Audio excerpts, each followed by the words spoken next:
السلام علیکم ورحمۃ اللہ وبرکاتہ۔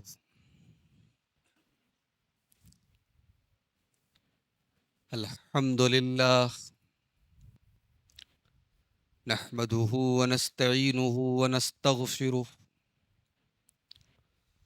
ونعوذ باللہ من شرور انفسنا ومن سیئات اعمالنا من يهده اللہ فلا مضل له ومن يضلل فلا هادی له واشهد ان لا الہ الا اللہ وحدہ لا شریک له واشهد ان محمدا عبده ورسوله يا ايها الذين آمنوا اتقوا الله حق تقاته ولا تموتن الا وانتم مسلمون يا ايها الناس اتقوا ربكم الذي خلقكم من نفس واحدة وخلق منها زوجها وبث منهما رجالا كثيرا ونساء واتقوا الله الذي تساءلون به والأرحام إن الله كان عليكم رقيبا يا أيها الذين آمنوا اتقوا الله وقولوا قولا سديدا يصلح لكم أعمالكم ويغفر لكم ذنوبكم ومن يطع الله ورسوله فقد فاز فوزا عظيما أما بعد فإن خير الحديث كتاب الله وخير الهدي هدي محمد صلى الله عليه وسلم وشر الأمور محدثاتها وكل محدثة بدعة وكل بدعة ضلالة وكل ضلالة في النار اعوذ باللہ من الشیطان الرجیم بسم اللہ الرحمن الرحیم وما آتاکم الرسول فخذوه وما نہاکم عنہ فانتہوا وعن معاذ بن جبل رضی اللہ عنہ قال اوصانی رسول اللہ صلی اللہ علیہ وسلم بعشر کلمات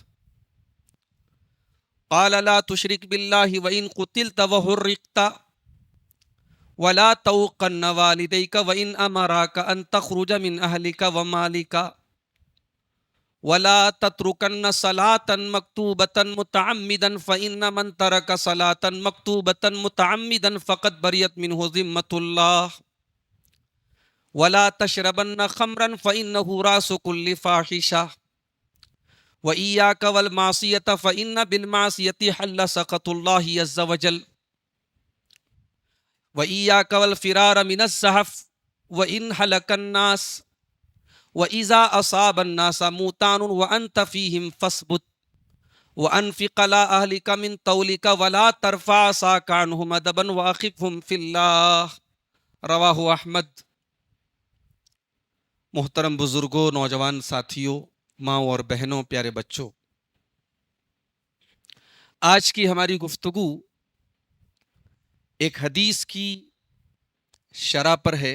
ایک حدیث کو ہم آپ کے سامنے ایکسپلین کریں گے، اس کی شرح کریں گے۔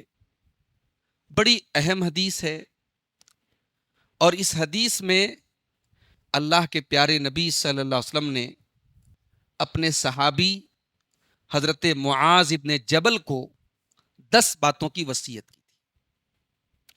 اب ظاہر ہے کہ وصیت کا مطلب ہی ہوتا ہے بہت امپورٹنٹ بات، اور اللہ کے نبی کسی صحابی کو وصیت کرے، آپ اندازہ لگائیے۔ اور صحابی بھی کون ہے؟ معاذ ابن جبل۔ ہمارے نوجوانوں کے لیے ایک بہت ہی قابل نمونہ ہستی حضرت معاذ ابن جبل۔ بہت ینگ تھے، انہوں نے اسلام قبول کیا تھا، 18 ایئرس، بالکل ینگ تھے، 18 سال کی عمر میں انہوں نے اسلام قبول کیا، اور نبی اکرم کے ساتھ تمام غزوات میں شامل ہوئے، اور اتنی کم عمر میں اسلام لانے کے باوجود علم اتنا پکا تھا کہ نبی اکرم فرماتے ہیں کہ میری امت میں حلال و حرام کی سب سے زیادہ جانکاری کسی کو ہے تو معاذ بن جبل کو ہے۔ اللہ کے رسول کی صحیح حدیث ہے کہ قرآن کا علم 4 لوگوں سے حاصل کرو، ان 4 لوگوں میں حضرت معاذ ابن جبل کا بھی نام ہے. معاذ ابن جبل وہ صحابی ہیں، ہم لوگ جو نماز کے بعد دعا پڑھتے ہیں، رب اعنی علی ذکرک و شکرک و حسن عبادتی کا، یہ دعا پیارے نبی صلی اللہ علیہ وسلم نے معاذ بن جبل کا ہاتھ پکڑ کے ان کو سکھائی تھی اور کہا تھا کہ اے معاذ، واللہ میں تجھ سے بہت محبت کرتا ہوں اور میں تجھ کو یہ دعا سکھا رہا ہوں. اور یہ محبت کوئی یک طرفہ نہیں تھی. جس طریقے سے اللہ کے پیارے نبی معاذ بن جبل سے بہت محبت کرتے تھے، حضرت معاذ بن جبل بھی اللہ کے پیارے نبی کے لیے جان چھڑکتے تھے. اپنی وفات سے 1 سال پہلے اللہ کے نبی صلی اللہ علیہ وسلم نے معاذ بن جبل کو یمن کا گورنر بنا کے بھیجا تھا، ذمہ دار بنا کے بھیجا تھا. جب آپ بھیج رہے تھے، حضرت معاذ بن جبل اونٹنی کے اوپر سوار تھے، اللہ کے پیارے نبی اونٹنی کی لگام پکڑے ہوئے تھے، نکیل پکڑے ہوئے تھے، اور اللہ کے نبی صلی اللہ علیہ وسلم ان کو نصیحتیں کر رہے تھے، سمجھا رہے تھے وہاں کیا کرنا ہے، کیسے فیس کرنا ہے، ساری باتیں بتا رہے تھے. اچانک اللہ کے نبی نے فرمایا کہ اے معاذ، انک عسیٰ اللہ تلقانی بعد عامی ھذا، ہو سکتا ہے کہ آئندہ سال تمہاری ملاقات مجھ سے نہ ہو. ولعلک تمر بمسجدی ھذا وقبری، اور آئندہ سال جب تم مدینے میں آؤ تو رسول کی مسجد کے ساتھ ساتھ تمہارا گزر رسول کی قبر کے پاس سے ہو. اتنا سننا تک کہ حضرت معاذ بن جبل زارو قطار رونے لگے.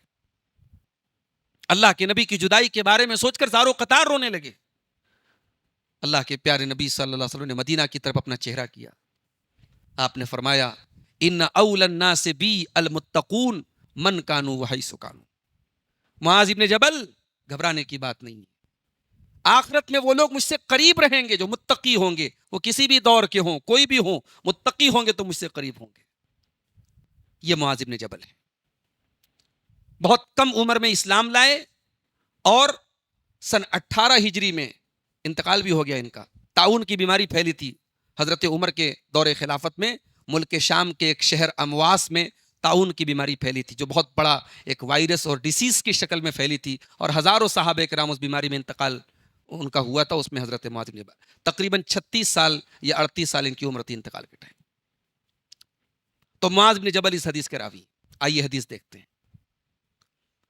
وعن معاذ بن جبل رضی اللہ عنہ قال اوصانی رسول اللہ صلی اللہ علیہ وسلم بعشر کلمات. کہتے ہیں کہ اللہ کے رسول صلی اللہ علیہ وسلم نے مجھے 10 باتوں کی وصیت کی. نمبر 1، لا تشرک باللہ. اے معاذ، زندگی میں کبھی بھی تم اللہ کے ساتھ شرک مت کرنا. وَإِن قُتِلْتَ وَحُرِّقْتَ، اگرچہ تمہیں قتل کر دیا جائے، جلا دیا جائے، اللہ کی توحید سے کوئی سمجھوتا مت کرنا. ایک بات بولوں، ہم اور آپ یہ مانتے تو ہیں کہ شرک گناہ ہے، مگر شاید ہمارے ذہن میں شرک کتنا بڑا گناہ ہے یہ ہمارے ذہن میں نہیں ہے.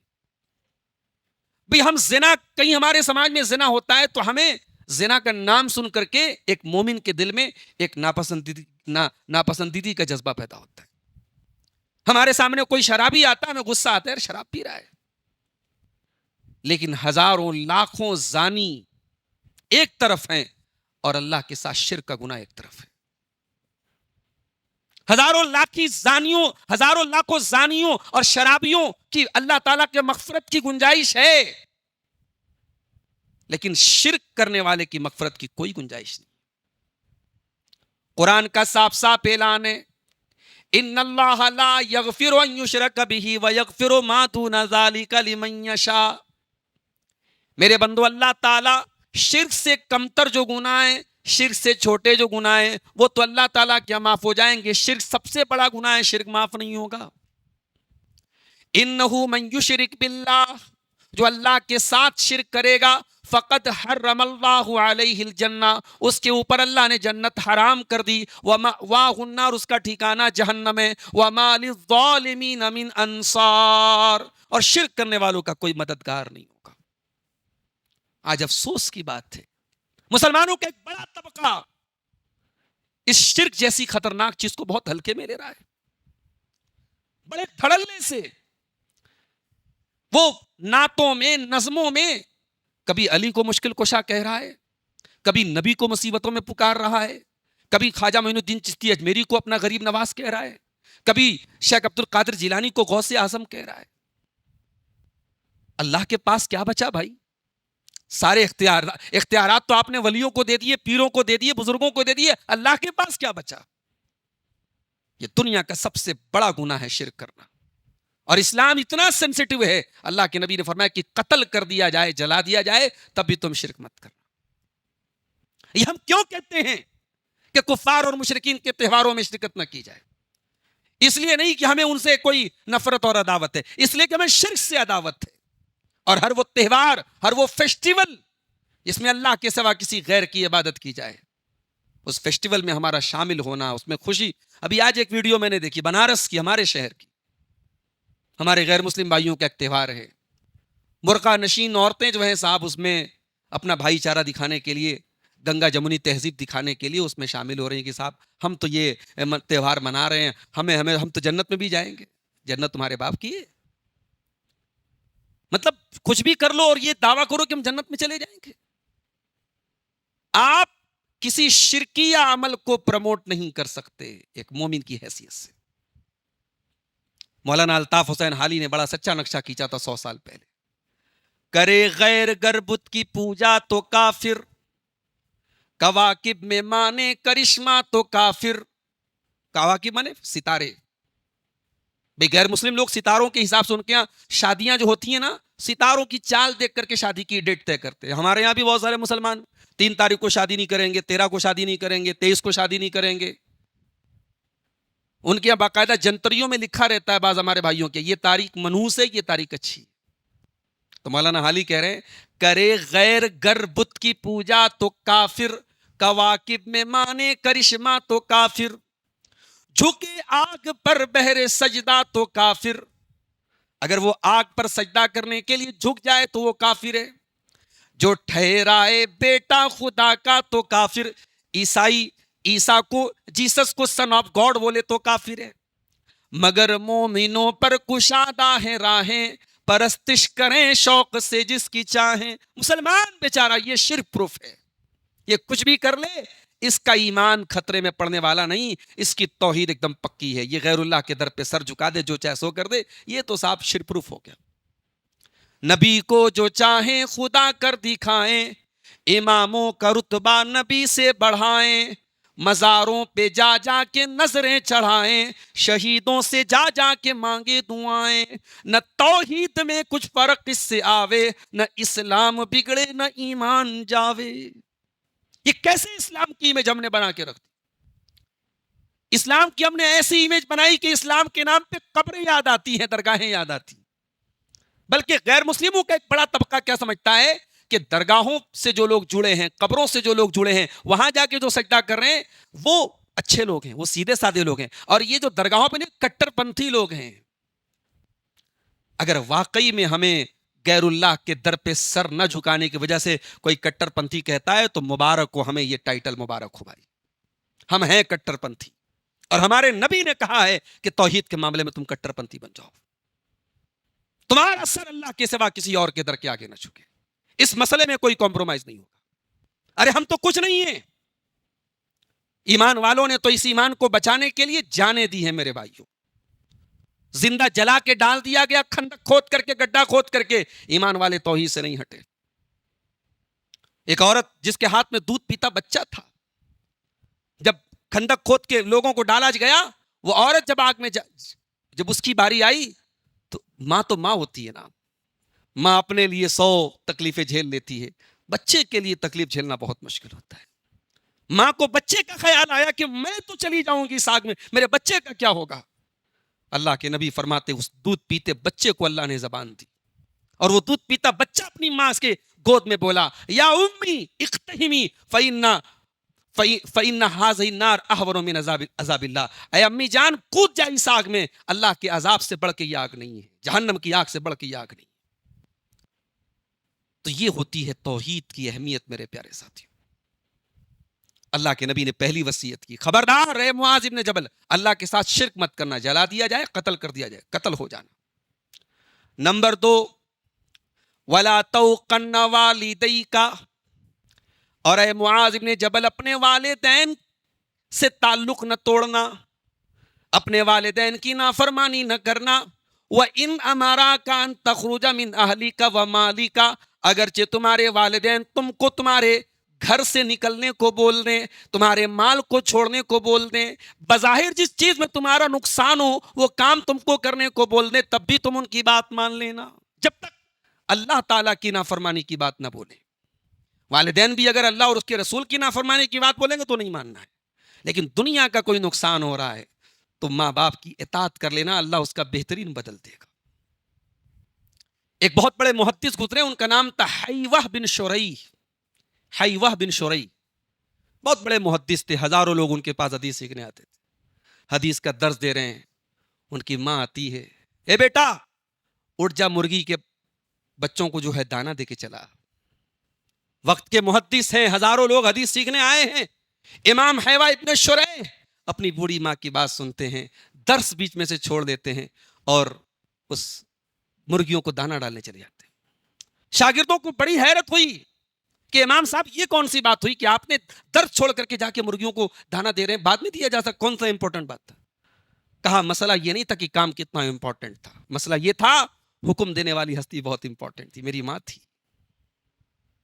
امام ابو حنیفہ رحمۃ اللہ علیہ اپنی ماں سے بہت محبت کرتے تھے، اپنے والد سے بہت محبت کرتے تھے، ماں باپ کے انتقال کے بعد ہمیشہ ان کے لیے مغفرت کی دعائیں کرتے تھے، روزانہ 20 دینار اپنے ماں باپ کی طرف سے صدقہ کرتے تھے، اور ماں جب تک زندہ تھی، کہتے نا گھر کی مرغی ساگ برابر ہوتی۔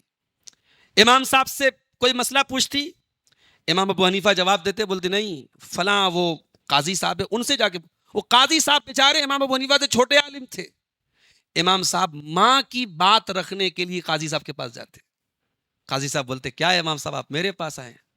بولے میری ماں کا مطالبہ ہے، اور جب تک وہ قاضی صاحب آ کر کے ماں کے سامنے یہ نہ کہہ دیتے القول ما قال ابو حنیفہ، آپ کا بیٹا ابو حنیفہ جو کہہ رہے وہی بات ٹھیک ہے، تب تک ماں مطمئن نہ ہوتی۔ اللہ اکبر، ہم اور آپ تو ماؤں کو نہ جانے کیا کیا سنا دیتے ہیں میرے ساتھی، ہم نہ جانے اپنی ماؤں کو کتنے دکھ دے دیتے ہیں، اپنی خوشیوں کے لیے، اپنے بچوں کی خوشیوں کے لیے، اپنی بیویوں کی خوشیوں کے لیے اپنی ماؤں کی آنکھوں میں آنسو لے آتے ہیں۔ میں یہ نہیں کہتا کہ آپ کسی کے ساتھ نا انصافی کیجیے، مگر ماں باپ سے بڑی اس دنیا میں کوئی ہستی نہیں ہے میرے بھائی۔ آپ کے پیدا ہونے کے بعد سب سے زیادہ اگر کوئی خوش ہوا تھا تو آپ کا باپ ہوا تھا، سب سے زیادہ اگر کسی کو خوشی تھی آپ کی ماں کو ہوئی تھی، آپ کے باپ نے آپ کو اپنا نام دیا تھا، آپ کی ماں نے آپ کے لیے اپنی زندگی کو داؤں پہ لگایا تھا۔ ان دونوں ہستیوں کے ساتھ کبھی بے وفائی مت کرنا۔ فرمایا کہ اے معاذ بن جبل اپنے والدین کے ساتھ کبھی قطع تعلقی مت کرنا۔ بڑے افسوس کی بات ہے، سماج میں اس کی بھی مثالیں ملتی ہیں، ماں سے رشتہ نہیں رکھے، باپ سے رشتہ نہیں رکھے، ماں سے بول چال بندے، باپ سے بول چال بندے۔ میرے بھائی ہم کتنے بھی قابل ہو جائیں، ہم کتنے بڑے علامہ ہو جائیں، کتنے بڑے جینیس ہو جائیں، ماں کے قدموں کے نیچے ہی ہماری جنت ہے۔ اللہ قرآن کے 15ویں پارے میں کہتا ہے وَقَضَىٰ رَبُّكَ أَلَّا تَعْبُدُوا إِلَّا إِيَّاهُ وَبِالْوَالِدَيْنِ إِحْسَانًا إِمَّا يَبْلُغَنَّ عِندَكَ الْكِبَرَ أَحَدُهُمَا أَوْ كِلَاهُمَا فَلَا تَقُل لَّهُمَا أُفٍّ وَلَا تَنْهَرْهُمَا وَقُل لَّهُمَا قَوْلًا كَرِيمًا۔ بوڑھے ماں باپ مل جائیں تو خبردار زبان سے ہلکی تکلیف بھی ان کو مت دینا، ڈانٹ کے بات مت کرنا، ادب سے بات کرنا، تمیز سے بات کرنا۔ وَاخْفِضْ لَهُمَا جَنَاحَ الذُّلِّ مِنَ الرَّحْمَةِ وَقُل رَّبِّ ارْحَمْهُمَا كَمَا رَبَّيَانِي صَغِيرًا۔ ہمیشہ اپنے ماں باپ کے سامنے اپنے بازوؤں کو بچھائے رکھنا، اپنے آپ کو عاجز بنا کے، چھوٹا بنا کے رکھنا، اور دعائیں کرتے رہنا کہ اے میرے پروردگار میرے ماں باپ پر رحم فرما، جس طریقے سے بچپن میں انہوں نے مجھ کو پالا ہے۔ تو یہ دوسری وصیت کی اللہ کے نبی نے کی، اپنے ماں باپ کے ساتھ حسن سلوک کرتے رہنا۔ تیسری وصیت فرمایا وَلَا تَتْرُكَنَّ صَلَاةً مَكْتُوبَةً مُتَعَمِّدًا، اور اے معاذ ابن جبل کبھی جان بوجھ کر کے ایک ٹائم کی نماز بھی نہ چھوڑنا۔ فَإِنَّ مَن تَرَكَ صَلَاةً مَكْتُوبَةً مُتَعَمِّدًا، ایک وقت کی نماز بھی جان بوجھ کر کے چھوڑنے والا فَقَدْ بَرِيَتْ مِنْهُ ذِمَّةُ اللَّهِ، اللہ تعالیٰ کے پروٹیکشن سے وہ باہر نکل جاتا ہے، اللہ کی سرکشا سے وہ باہر نکل جاتا ہے، اللہ کی ذمہ داری سے وہ نکل جاتا ہے۔ کیا مطلب؟ کیا اگر آپ نماز پڑھ لیں گے تو مریں گے نہیں، ایکسیڈنٹ نہیں ہوگا؟ یہ مطلب نہیں ہے۔ اللہ کے پروٹیکشن. آپ نماز کی پابندی کریں گے, آپ کے دین کی حفاظت اللہ کرے گا, آپ کے ایمان کی حفاظت اللہ کرے گا. یہ ہماری نوجوان نسل کیوں برباد ہو رہی ہے؟ یہ کیوں نشے کا رواج بڑھ رہا ہے؟ یہ کیوں زنا کا گراف بڑھ رہا ہے؟ یہ کیوں بے حیائی بڑھ رہی ہے؟ ان سب کی جڑوں پر غور کیجئے گا تو ہمارے نوجوانوں کی تباہی شروع ہوتی ہے نماز کو چھوڑنے سے. اسی لیے اللہ تعالیٰ قرآن کے 16ویں پارے میں سورہ مریم کے اندر اپنے نبیوں کا تذکرہ کرنے کے بعد فرماتا ہے فَخَلَفَ مِن بَعْدِهِمْ خَلْفٌ أَضَاعُوا الصَّلَاةَ وَاتَّبَعُوا الشَّهَوَاتِ فَسَوْفَ يَلْقَوْنَ غَيًّا. میرے نبیوں کے بعد ایسے نالائق لوگ آئے جنہوں نے اپنی خواہشات کی پیروی کی اور نمازوں کو برباد کیا. ایسے لوگ ذلیل ہو کر کے جہنم میں ڈالے جائیں گے, جہنم کی ایک وادی میں ڈالے جائیں گے. جب نماز کی پابندی آپ نہیں کریں گے, خواہشات کی پیروی کریں گے. رمضان کا یہ مبارک مہینہ جس میں شیطانوں کو قید کیا جا چکا ہے, رحمت کی گھٹائیں برس رہی ہیں, اس مہینے میں بھی ہمارے بہت سارے نوجوان تراویح کی بات نہیں کرتا, تہجد کی بات نہیں کرتا, 5 ٹائم کی نمازوں میں بھی وہ غائب نظر آ رہے ہیں. یہ ایمان کی کمزوری نہیں تو اور کیا ہے؟ یہ ایمان کی کمزوری نہیں تو اور کیا ہے؟ یہ رمضان ہمارے لیے حجت بن جائے گا میرے بھائیوں, ہمارے خلاف حجت بن جائے گا. اللہ پوچھے گا اے میرے بندے, شیطان بھی قید ہو چکے تھے, آسمان کے دروازے بھی کھلے ہوئے تھے, جہنم کے دروازے بند ہو چکے تھے, پھر بھی تو نمازوں سے بھاگا کرتا تھا, پھر بھی تو نمازیں نہیں پڑھتا تھا. اس کا مطلب کہ شیطان تجھے نہیں بہکاتا تھا, تو خود بہت بڑا شیطان بن چکا تھا. اب تو شیطان کا ڈر نہیں, تو خود شیطان بن چکے ہیں. تو نماز کی پابندی کرو میرے پیارے ساتھ. نماز آپ کے دین اور ایمان کی گارنٹی دیتی ہے. آپ متقی بننا چاہتے ہیں, نیک بننا چاہتے ہیں, اس کے بغیر نیک نہیں بن سکتے. بڑی بڑی باتیں کر لیں آپ, نماز نہیں, اگر آپ کی زندگی آپ کے شیڈول میں نماز شامل نہیں ہے, آپ اللہ کی نظر میں نیک نہیں بن سکتے میرے ساتھیوں. تو یہ تیسری وصیت کی اللہ کے نبی نے, نماز مت چھوڑ. چوتھی وصیت وَلَا تَشْرَبَنَّ خَمْرًا, اور اے معاذ ابن جبل کبھی شراب مت پینا. فَإِنَّهُ رَأْسُ كُلِّ فَاحِشَةٍ, شراب یہ ہر برائی کی جڑ ہے, نشہ ہر برائی کی جڑ ہے. جو انسان نشہ کرے گا وہ مرڈر بھی کر سکتا ہے, وہ زنا بھی کر سکتا ہے, وہ غلط عورتوں کی طرف ہاتھ بھی ڈال سکتا ہے, اس کی کسی ایکٹیویٹی کا کوئی بھروسہ نہیں ہے. آج ہمارے یہاں اب تو شراب سے بہت آگے کی بات نکل گئی. اب تو ڈرگس ہو رہے ہیں, لیے جا رہے ہیں. اب تو کون کس قسم کے نشے ہمارے نوجوان کر رہے ہیں, اللہ کی پناہ ہے. نبی نے تو صرف شراب کا نام دیا تھا. اور قیامت کی ایک نشانی اللہ کے نبی نے یہ بتائی ہے کہ قیامت کے پہلے وہ دور آئے گا کہ لوگ شراب پیئیں گے, یسمونہا بغیر اسمہا, نام بدل بدل کے پیئیں گے. نشہ کریں گے, نشے کے نام الگ الگ ہو جائیں گے, نشے کی ویرائٹی الگ الگ ہو جائے گی, لیکن نشہ کریں گے. مسلمان کو ایک ہی نشہ ہوتا ہے, اللہ کی محبت کا نشہ, اللہ کی توحید کا نشہ. مسلمان کو ایک ہی نشہ ہوتا ہے, اللہ کو راضی کرنے کا نشہ. یہ شراب کا نشہ, یہ تمباکو کا نشہ, یہ گٹکھے کا نشہ, یہ بیڑی کا نشہ, یہ سگریٹ کا نشہ, یہ سارے نشے مسلمان کو سوٹ نہیں کرتے میرے پیارے ساتھی. نبی اکرم نے فرمایا کہ جو شراب پیتا ہے, اللہ نے اپنے ذمہ عہد لیا ہے, اللہ اس شرابی کو قیامت کے دن طینۃ الخبال پلائے گا. صحابہ نے پوچھا اللہ کے نبی طینۃ الخبال کیا ہے؟ آپ نے کہا جہنمیوں کا پیپ اور مواد ہے. جہنمیوں کے زخموں سے, جہنمیوں کی باڈی سے نکلنے والا پیپ اور مواد, گندا پس, وہ پلایا جائے گا ان شراب پینے والوں کو. ارے شراب ہی پینا ہے نا, تو دنیا میں اس شراب سے بچو, اللہ جنت میں آپ کو اعلیٰ شراب پلائے. ابھی آج جمعہ کی نماز میں سورہ دہر میں آپ نے شراب کا ذکر سنا ہے. شرابن طہورا, وہ پاک شراب ہے. وہ شراب میں کوئی ایسی چیز نہیں ہے جو آپ کے دماغ کو خراب کر دے, جس کو پی کر کے چکر آئے, جس کو پی کر کے انسان بہک جائے. وہ اس کی لذت کا کیا کہنا, وہ تو جنت کی شراب ہے. وہ نشے, وہ اس میں نشہ نہیں ہے, وہ انتہائی اعلیٰ کوالٹی کا, دنیا کے سارے بہترین جو مشروب اور ڈرنکس ہیں وہ اس کے سامنے کوئی حیثیت نہیں رکھتے. وہ جنت کی شرابن طہورا, پاک شراب ہے. تو یہ چوتھی چیز ہے. پانچویں چیز وَإِيَّاكَ وَالْمَعْصِيَةَ, اور اے معاذ ابن جبل تو اللہ کی نافرمانی سے بچتے رہنا. فَإِنَّ بِالْمَعْصِيَةِ حَلَّ سَخَطُ اللَّهِ, اس لیے کہ اللہ کی نافرمانی کرنے سے اللہ کی ناراضگی اترتی ہے زمین پر. گناہ کرو گے اللہ ناراض ہوگا. آج ہم کہتے ہیں نا ہمارے ملک میں حالات بڑے خراب ہیں, ہمارے ساتھ یہ ہو رہا ہے وہ ہو رہا ہے. ہم نے اللہ کو بہت ناراض کیا ہے میرے بھائی. کبھی غور کرنا کون سی ایسی برائی ہے جس کا ہم نے ارتکاب نہیں کیا ہے. اللہ کو ناراض کیا ہے تو سزا تو بھگت رہے ہیں، اور اللہ کو جب انسان ناراض کرتا ہے تو سب سے بڑی سزا کیا ملتی ہے؟ دل کٹھور ہو جاتا ہے۔ اللہ کے پیارے نبی فرماتے ہیں جب بندہ کوئی گناہ کرتا ہے اس کے دل پر کالے رنگ کا دھبا ڈال دیا جاتا ہے، بندہ توبہ کر لیتا ہے دھبا مٹا دیا جاتا ہے، بندہ دوبارہ گناہ کرتا ہے دھبا اور اس کے دل پر بڑھا دیا جاتا ہے، جب بہت زیادہ دل پر بلیک پوائنٹس بڑھ جاتے ہیں، دھبے بڑھ جاتے ہیں، اس کے پورے دل کے اوپر چھا جاتے ہیں، حتی تعلو قلبہ، اس کے پورے دل کے اوپر چھا جاتے ہیں، یہاں تک کہ اس کے دل پر گناہوں کی ایک لیئر چڑھ جاتی ہے، اور پھر انسان کا وہی حال ہو جاتا ہے جو قرآن میں اللہ نے بیان کیا، کلا بل ران علی قلوبہم ما کانوا یکسبون، تمہارے کرتوتوں کی وجہ سے گناہوں کا پردہ چھا گیا تمہارے دل کے اوپر۔ تو گناہوں سے بچو، نبی نے فرمایا گناہوں سے بچو۔ 5 چیزیں ہو گئی۔ نمبر 6، وَإِيَّاكَ وَالْفِرَارَ مِنَ الزَّحْفِ، اور اے معاذ بن جبل کبھی میدان جنگ سے مت بھاگنا، وَإِنْ هَلَكَ النَّاسُ، اگرچہ لوگ ہلاک ہو رہے ہوں، تمہاری شکست طے ہو چکی ہو، پھر بھی میدان جنگ میں ثابت قدم رہنا، ڈٹے رہنا، کبھی میدان چھوڑ کے مت بھاگنا۔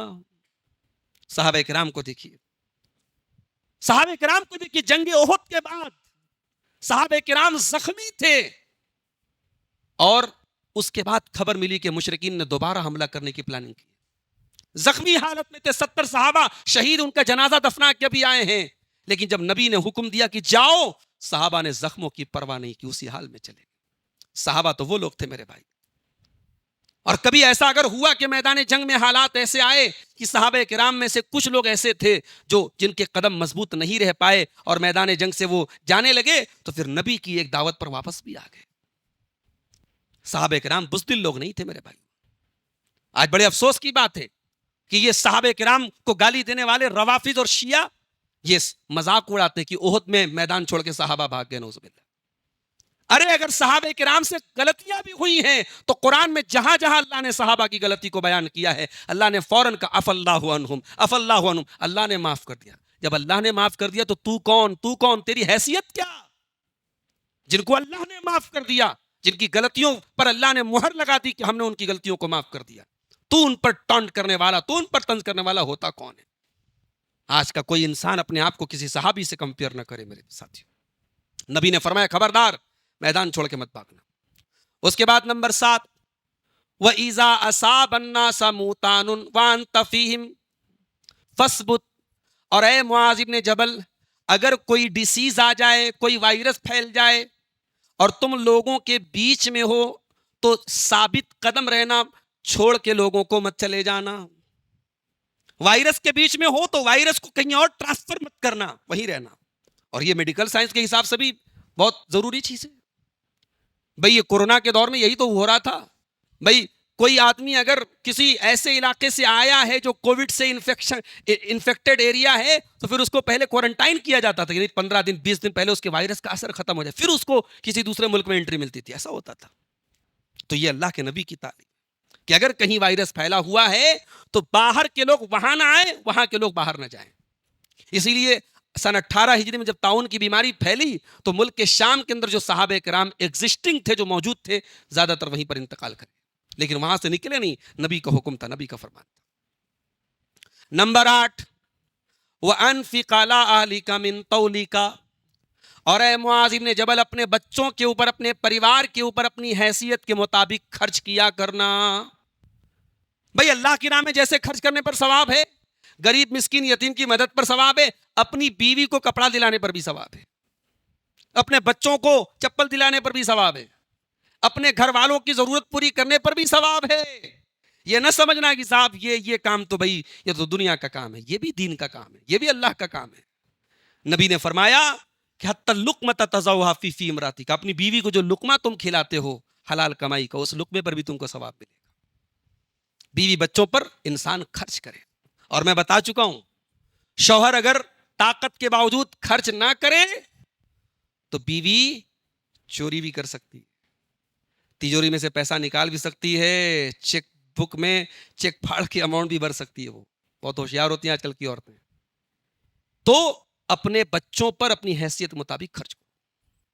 اور نویں چیز آپ نے فرمایا وَلَا تَرْفَعْ عَصَاكَ عَنْهُمْ مَدَبًا، اور اپنے اہل و عیال کی، اپنے بچوں کی تربیت کرنے میں لاٹھی کا استعمال کرنا پڑے تو لاٹھی استعمال کرنا، لاٹھی اٹھا کے رکھ مت دینا. جہاں مارنے کی ضرورت پڑے مارنا بھی ان کو.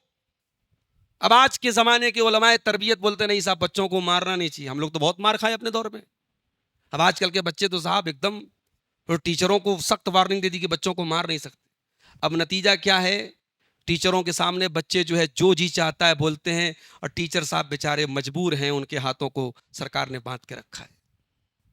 تو بہرحال وہ تو ٹیچر اور اسٹوڈنٹ کی بات ہے. ماں باپ کو بطور گارجین بچوں کو یہ نہیں کہ آپ ہمیشہ مارتے ہی پیٹتے رہے، لیکن اگر ضرورت پڑے تو مارا جا سکتا ہے. بھائی آپ حضرت ابو بکر والی نرمی بھی برتیے اور حضرت عمر والی سختی بھی برتیے. حضرت عمر کا کوڑا تیار رکھیے اپنے پاس. جب بچے شرارت کریں اور حد سے تجاوز کریں وہاں ماریے بھی ان کو. یہ تربیت کا ایک اصول بتایا اللہ کے نبی. اس کے بعد 10ویں چیز آپ نے فرمایا وَأَخِفْهُمْ فِي اللَّهِ، اپنے بچوں کے دل میں اللہ کا ڈر پیدا کرو. یہ ساری برائیاں تبھی رکیں گی جب تک آپ اپنے بچوں کے دل میں اللہ کا ڈر پیدا نہیں کریں گے. یہ بات یاد رکھیے میرے بھائیوں، آپ کا بچہ جب گھر کے باہر نکلتا ہے تو اسے اللہ سے دور کرنے والی ہزاروں چیزیں، سوشل میڈیا، کتابیں، میگزینز، ہر جگہ تو اس کے سامنے تمام چیزیں ایسی ہیں جو دین سے دور کرنے والی. اگر آپ کی تربیت مضبوط نہیں ہو، اگر آپ نے اللہ کا خوف پیدا نہیں کیا، ظاہر ہے آج ہماری لڑکیاں کیوں بے پردہ ہو رہی ہیں؟ کیونکہ آپ نے بتایا نہیں ان کو کہ بے پردگی کی کیا اسلام میں سزا ہے اور پردے کی کیا اہمیت. ہمارے یہاں بہت سارے گھروں میں لڑکیوں کو بس قرآن پڑھا دیا جاتا ہے. ابھی ایک صاحب کہنے لگے مولوی صاحب ذرا اس پر بھی بولیے گا، عورتیں جو نماز پڑھتی ہیں بڑے غلط سلط طریقے پہ نماز. اب میں کیا بولوں بھائی، نماز کا طریقہ بیان کروں یہاں درس میں؟ سجدہ کرنا نہیں آتا، عورتیں جو ہے سب بندی نہیں صحیح سے کر پا رہی. کیوں یہ اتنا لیک آف نالج کیوں ہے؟ دین کی کمی کیوں ہے؟ کیونکہ ہمارے یہاں دین کے نام پہ بعض جگہوں پہ لڑکیوں کو بس قرآن ناظرہ قرآن پڑھا دیا ہو گیا. ناظرہ قرآن پڑھا دینے سے آپ کی بچی کی تربیت نہیں ہوگی. اسے قرآن کے ساتھ ناظرہ قرآن کے ساتھ ساتھ اسے قرآن کی میننگ بھی معلوم ہونی چاہیے، اسے قرآن کا ترجمہ بھی آنا چاہیے، اسے شریعت کی بنیادی بیسک نالج بھی آنی چاہیے. زکوٰۃ کے بارے میں آج تقریر زکوٰۃ کے بارے میں بڑی بیسک باتیں لوگوں کو نہیں معلوم ہے.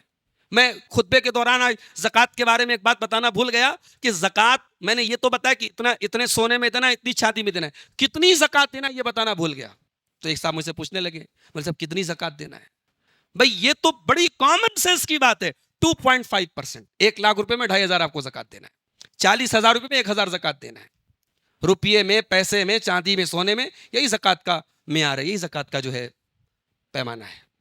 تو لیک آف نالج، دین کے علم کی کمی، یہ ہماری نوجوان نسل کو برباد کرے. نبی نے فرمایا وَأَخِفْهُمْ فِي اللَّهِ، اپنے بچوں کے دل میں اللہ کا ڈر پیدا کرو. یہ 10 باتیں اس حدیث میں ہمیں بتائی گئی ہیں، بڑی قیمتی باتیں ہیں. ان 10 باتوں پر ہم سب کو عمل کرنا چاہیے. اللہ سے دعا ہے رب العالمین ان 10 باتوں پر ہم سب کو عمل کی توفیق عطا فرمائے. اللہ جب تک دنیا میں زندہ رکھے اسلام پر زندہ رکھے اور ہم سب کا خاتمہ ایمان پر ہو. آمین. وآخر دعوانا الحمدللہ رب العالمین. والسلام علیکم ورحمۃ اللہ وبرکاتہ.